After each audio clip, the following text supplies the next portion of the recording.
Amigos de Radio Victoria, ojo con eso, televisión.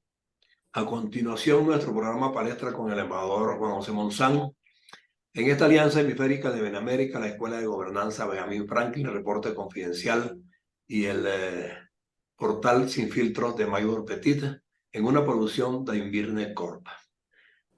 Embajador, definitivamente nosotros a veces tocamos unos temas muy esperanzados y de la noche a la mañana se nos vuelven un tanto complejos. Es el caso de Guatemala.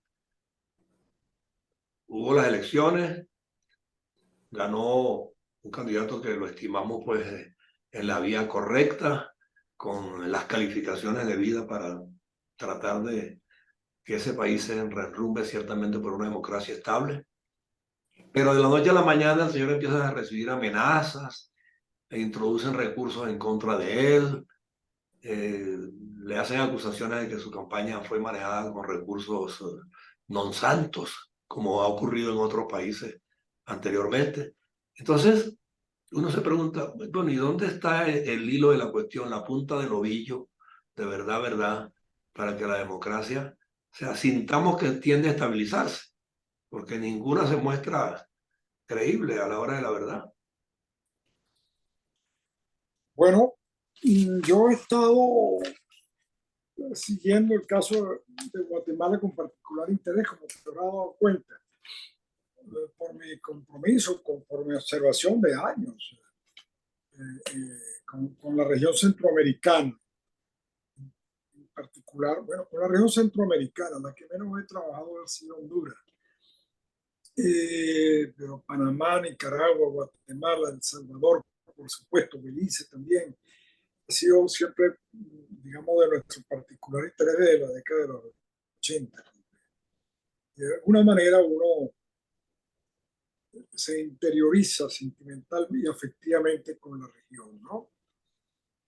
Además era en una época donde Venezuela iba como una luz de esperanza para esos países en la ruptura tradicional de gobiernos militares que se sucedían una y otra vez, una y otra vez, una y otra vez. Pareciera que la democracia nunca iba a llegar a esos países.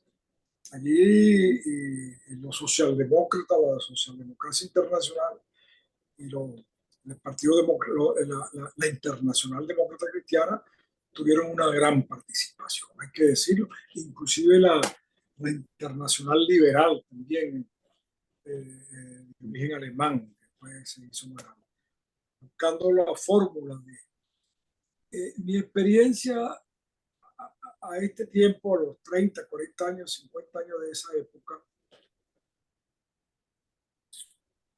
sigue siendo que todo pasa por la educación.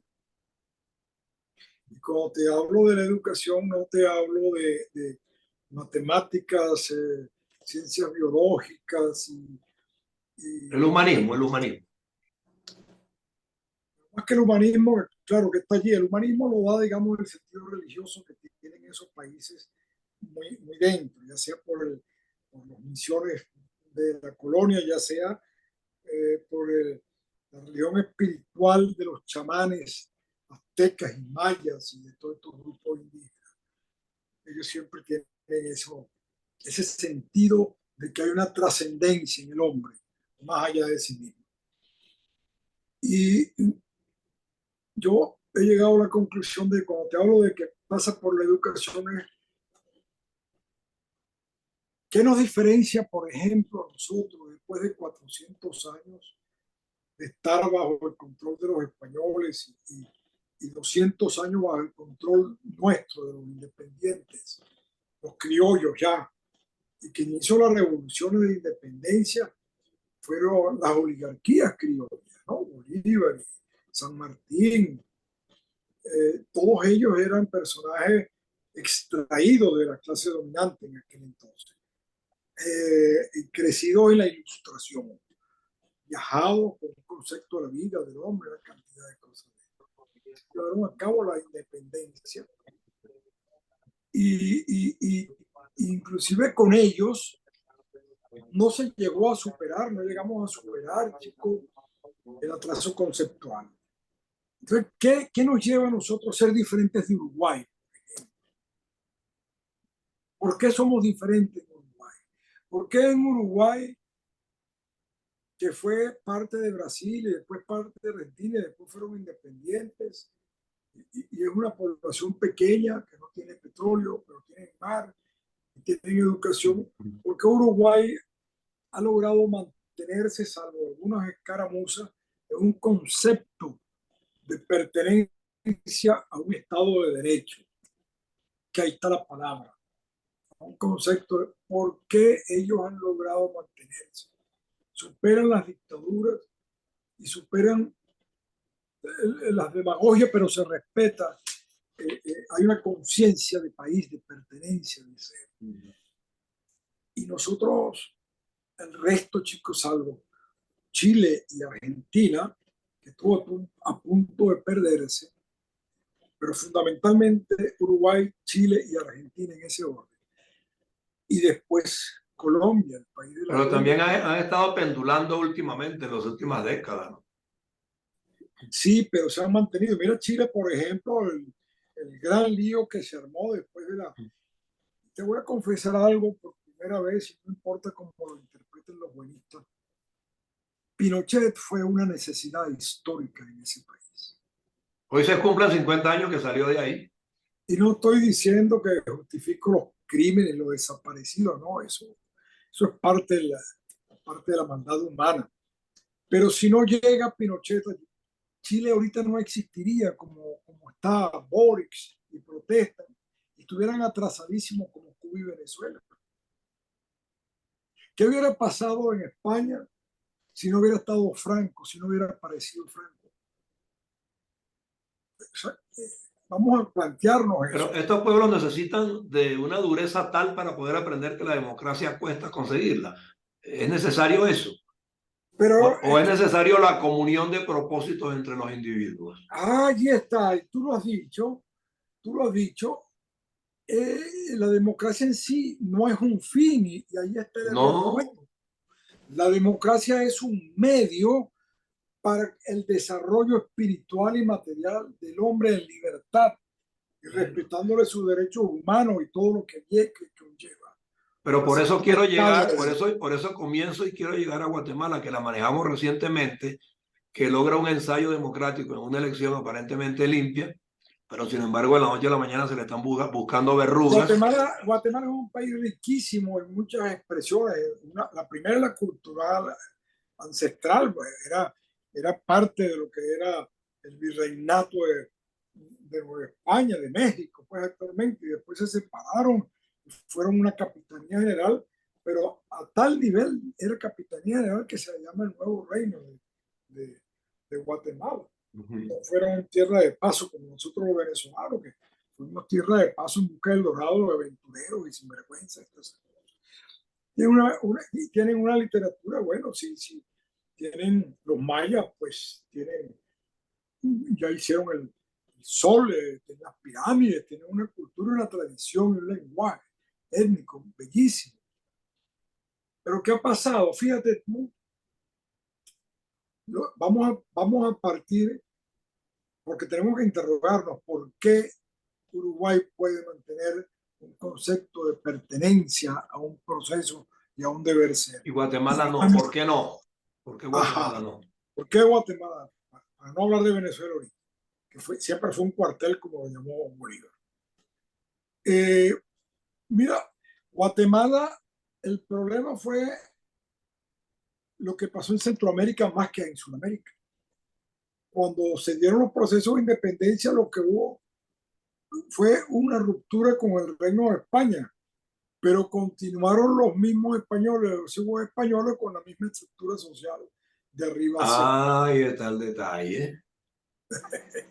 Ahí está el Entonces detalle. eran virreyes los criollos, pues. Y eran los dueños de la tierra, de las producciones y de la economía y del control social y político, que se fue repitiendo. Y como quien gobernaba y eran los hijos de los españoles, Entonces fundamentalmente, el hecho es que nunca alcanzaron la verdadera independencia. no, todo lo contrario. Allí no se hubo un cruce de mestizaje como tuvimos en Sudamérica. Allá los indios eran despreciados por el blanco y todavía lo son. Y todavía, sí. quien trató de incluirlos por primera vez. Fue el padre de este muchacho, bueno, este señor, no es muchacho, tan muchacho, pero... Juan José Arevalo. Ajá. Un humanista, un filósofo, académico, político y escritor que se sentía y sabía el valor de los indios, que estaban, no eran gente, pues. ¿Por No qué eran este gente. presidente que llega ahora, que viene de la formación de ese líder, su padre, ¿no? O sea, ¿por qué hoy gana y ya empieza a ser torpedeado de un día a otro? Entonces, vamos a eso, vamos a eso. Entonces, la primera, el siglo de independencia, que digamos, de finales de mitad de 1800 y 1900, eso es una repetición de clanes en el poder. Y cuando se crean las Fuerzas Armadas en función de ser los regentes de las fuerzas económicas o del tejido social. Siempre el indio a un lado. Y siendo bellísima esa raza indígena. Eran de tierras frías y podían entonces guardar, tenían que arroparse, hacer el tejido. Nosotros aquí abajo comíamos banco y yuca y estábamos felices. Tirábamos un anzuelo al mar y salían 7 meros. Después, sí. porque andábamos en Guayuco. Entonces, por eso, pero para que el tema no nos huela a naftalina, ¿no? Vamos a traernos esto a los últimos años. Tú estuviste de embajador bueno, allí. entonces vamos a traerlo a los últimos años. Entonces, ¿qué sucede? El primer presidente democrático elegido democráticamente fue Juan José Arevalo en 1945. El padre de inmediato, como todavía estaba United Fruit allí, regentada por los Estados Unidos y por Foster Dole, que después cuando llegó Eisenhower, y Foster Dole era abogado de la United Fruit en muchas épocas y accionista, y su hermano, el del canciller, era el jefe de la CIA. Le montaron el San Benito del comunismo. Bueno, pero ya ellos no están enclavados en Guatemala de manera directa. O sea, por eso te digo, ¿por qué no se ha podido No, bueno, salir? pero es que todo tiene una causa. Ah. Y entonces le dan, salen de este y llega Jacobo Arbenz, a quien le entrega el poder en elecciones libres. Entonces, ese sí es verdad que le hicieron la guerra porque quiso imponer el seguro social, la sindicalización, el salario mínimo y la educación libre y gratuita para todos. Pero por primera vez los guatemaltecos empezaron a oír hablar de esas cosas. Pero ¿por qué no se han sostenido en el tiempo esas iniciativas de carácter social? No, porque al darle el golpe de Estado en el 52, creo que fue, o en el 53, a Jacobo Arbenz se instalaron los militares.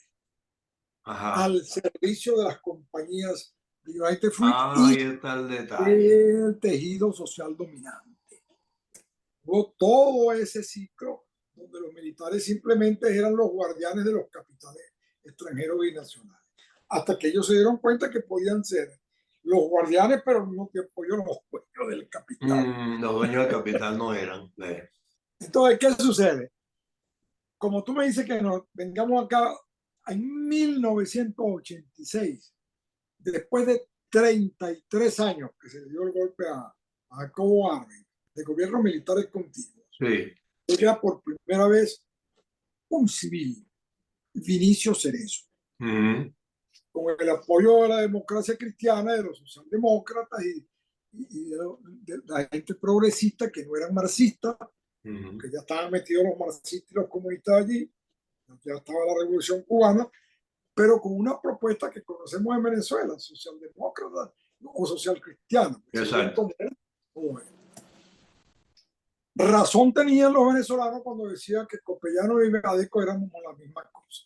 Yo no se ponía bravo, yo vengo de los social cristianos, pero en la realidad los dos queríamos una sola cosa, el bien común, el capital al servicio del hombre. Y países estables, pues, políticamente hablando. Entonces, Vinicio Cerezo es el primer presidente elegido democráticamente después de 30 años y de Jacobo Arbenz, en elecciones libres y respetadas. ¿Y por qué la respetaron? Porque la ola en toda América Latina, en el 86, y en los Estados Unidos, después de las experiencias de Nicaragua, era entronizar las democracias formales. Pero él lo que tenía eran 5 años para hacer todo eso. Y en 5 años no puede desmantelar un maremagno allí de poderes subterráneos, poder económico, poder militar y el poder de las empresas. Pero ¿qué es lo que se le quiere decir entonces a este Alvarado hoy día? O sea, Entonces, no lo vas a poder hacer o tienes que bueno, ceñirte a lo que nosotros hemos venido haciendo. desde que cayó Vinicio Cerezo, Ajá. las elecciones, hasta el presente, tú no has tenido, sí ha habido Álvaro Colón, no, pero el anterior, no me acuerdo, que fue alcalde de la ciudad mucho tiempo, fue un tipo muy decente, pulcro, no hubo corrección y lo volvieron a reelegir alcalde cuando él quiso ser alcalde. No me acuerdo, Arns se llama. Pero bueno, salvo eso, volvieron otra vez al manejo de la estructura social, económica de las clases dominantes. Ya no solamente de los productores de café y de banano, sino del sistema financiero, que es lo más importante. Y bueno, tú has visto los últimos 3 presidentes, al punto que nació de uno de ellos crear la CICI, no la CICIB, sino la Comisión Internacional contra la Impunidad, con un acuerdo que hubo entre las Naciones Unidas y el gobierno de Guatemala. Okay. Ese presidente lo logró firmar y se instaló un fiscal externo nombrado por las Naciones Unidas con el visto bueno del gobierno, y él tenía cierta independencia, no para sustituir a los fiscales propios, sino para hacer investigaciones y entregárselas al Estado. Allí cayeron mucha gente, expresidentes, diputados, senadores, dueños de cámara. Y entonces se volvió la comisión esa un poquito incómoda. Y hasta que lograron después sacarlo porque eso violaba la soberanía nacional. Ajá. El último reducto de los sinvergüenzas es la soberanía nacional. Porque ese plato es mío. Igualito que Maduro.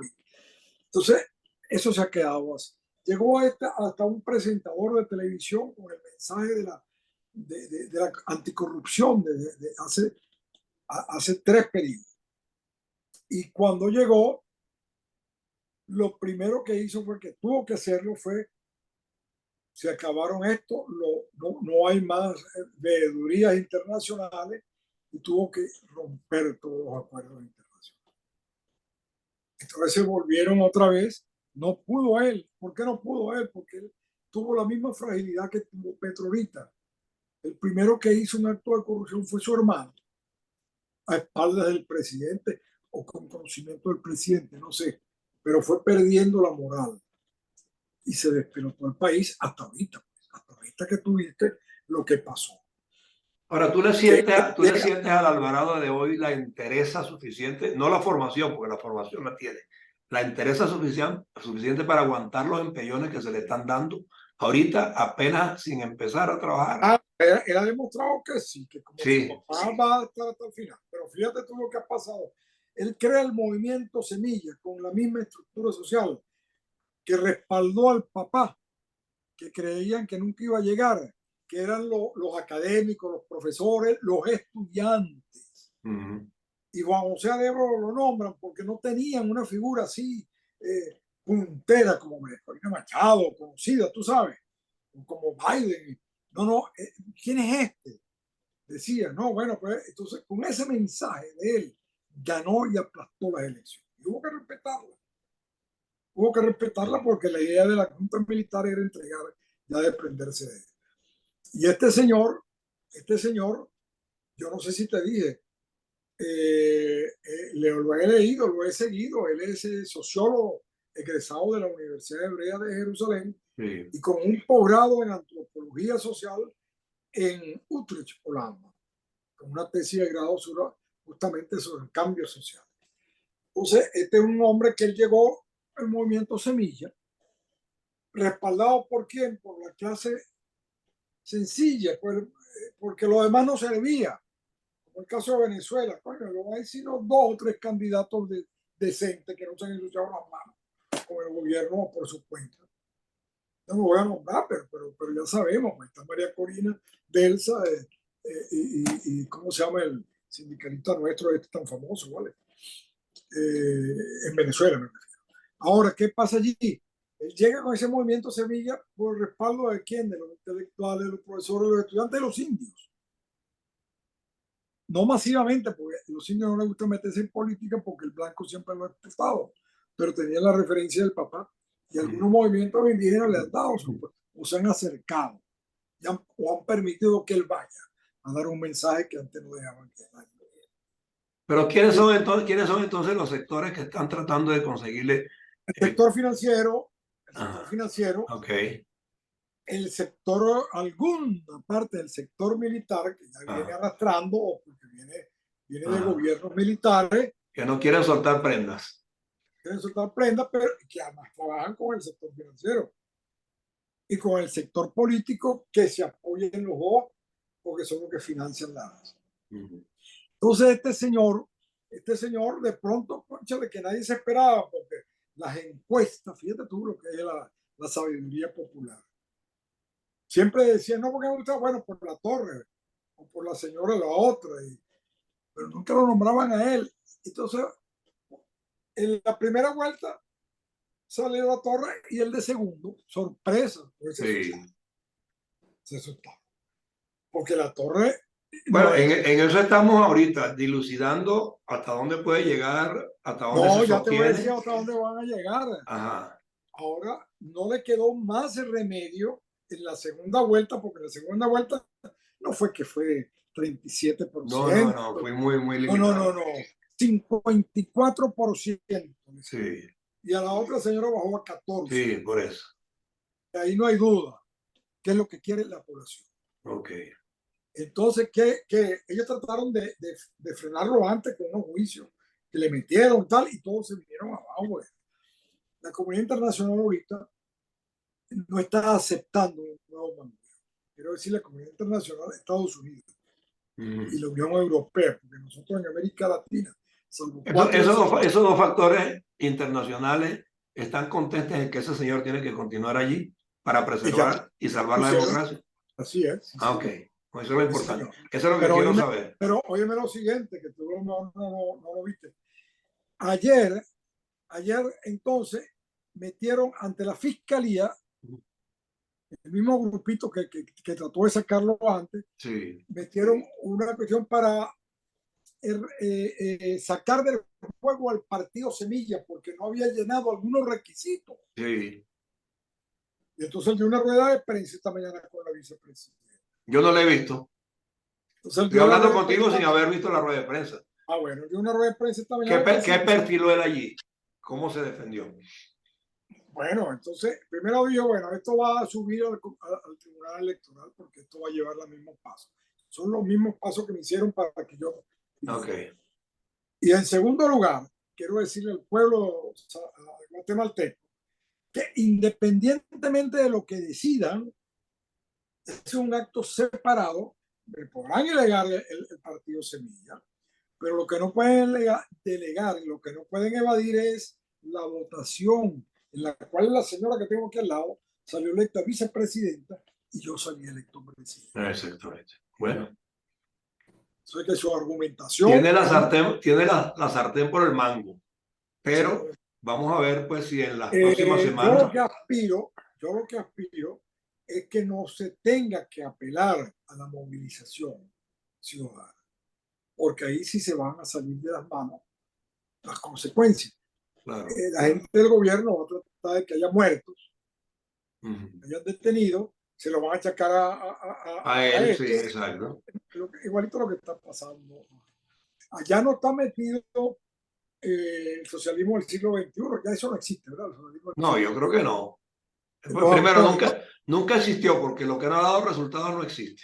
Bueno, allá se metieron con Sandra Torres y Colón. Esta Sandra Torres, sí. que acaba de perder, ella era muy simpatizante de Chávez. Sí. Era así un carne de Chávez y aspiraba que Chávez lo financiara.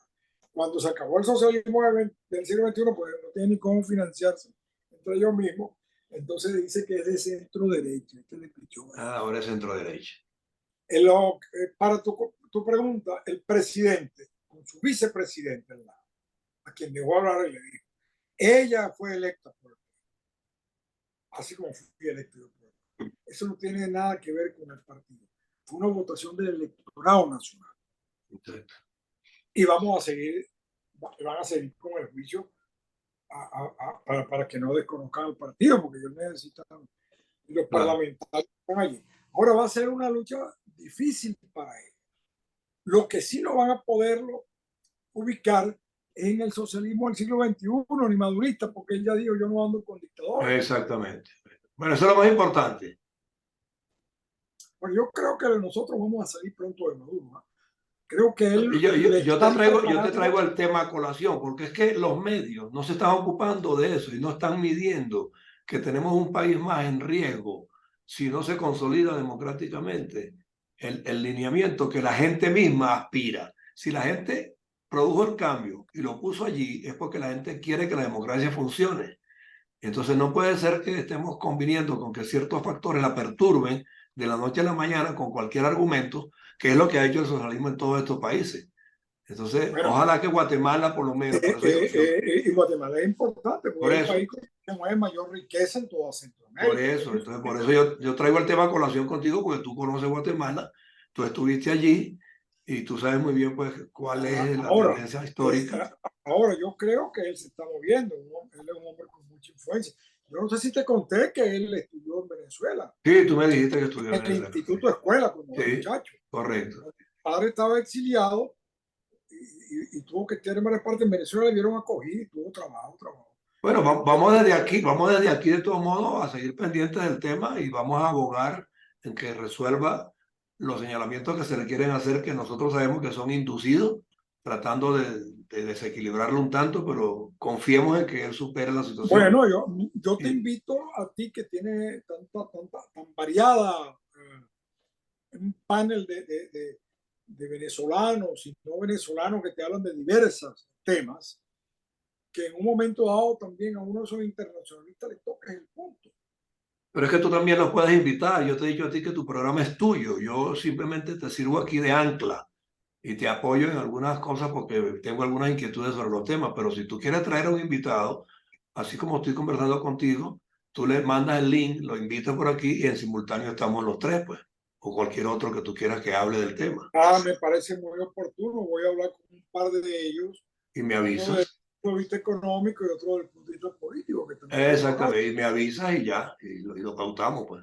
¿Ok? Ok, Bueno, perfecto. un Un abrazo, pues. abrazo.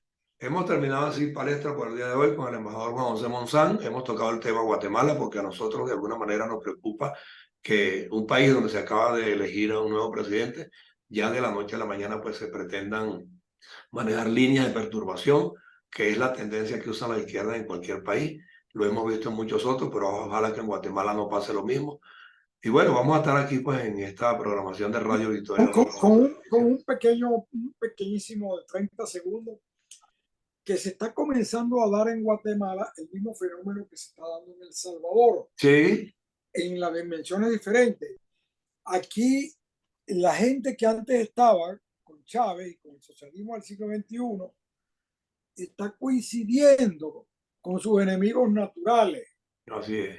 que eran los militares y las fuerzas vivas económicas, Sí. tradicionales, políticos también. Bueno, por eso digo que vamos, ¿Por qué? el Porque tema el lo vamos a enemigo seguir, dice, claro, por eso te digo que el tema lo vamos a seguir manejando para que la gente esclarezca un tanto la visión sobre. sí, porque Sí. es bueno ponerlo en el contexto de la Y alta no verlo región. solamente desde el punto de vista político, sino económico, sociológico, histórico. Así es, ¿Ok? así es, Bueno, así es. entonces, bueno, gracias por tu tiempo en Radio Victoria o con esa televisión en tu programa Palestra, a través de esta alianza hemisférica con Benamérica, con la Escuela de Gobernanza Benjamin Franklin, con Reporte Confidencial, con el portal Sin Filtro de Nagui Petit y al mismo tiempo pues en una producción de Invirne Corp.